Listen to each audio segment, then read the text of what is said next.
How many people usually go on those death hikes?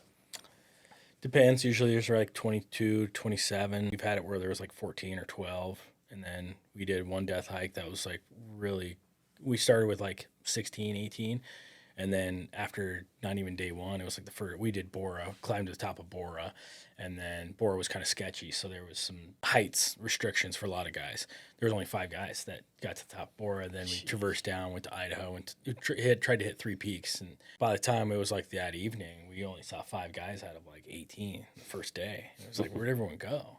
Wow. Find out they turned around and were like, no, the heights thing got to me. And so, yeah, it depends. And so, next That's thing you crazy. know, there's only 4 guys at the end of that actually finishing, or 2 guys are actually finishing the death hike because a lot of these other guys are waving the white flag and are out.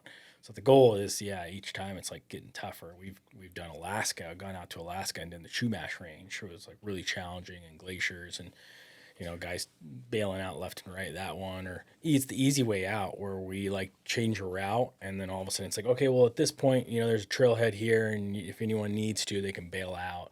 And that easy point, that brain capacity, we've heard that in the military, where it's like, hey, we got one more mile, one more mile, one more mile, or it's just like, hey, this is it, 4 more miles, and then all of a sudden they're like, cool, we accomplished the 4 miles, and then the sergeant's like, nope, we got 2 more miles. Most guys are like, you said four. And I Mm-hmm. had only mentally prepared myself for four, and they are done. They ring the bell.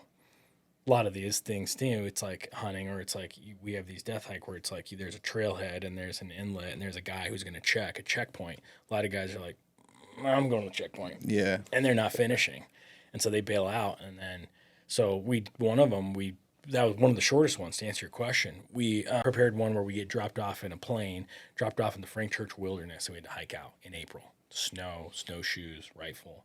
So that one was kind of a big deal because we're getting dropped off in the middle of the Frank Church, and there is no pulling out. You are hiking out of the Frank Church, and this is where you're going, and here's our route. There is no trails. Here's your best route of observation. If you need, you can deter.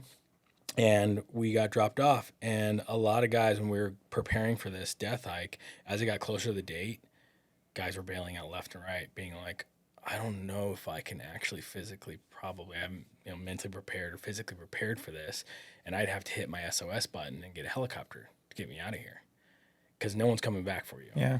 So it was like that one was probably one of the minimum amount of guys that That's went, because crazy. they were like, there's no easy escape for me on this one. Like, so yeah, then the guys that got dropped off, you see the plane leave, it's done.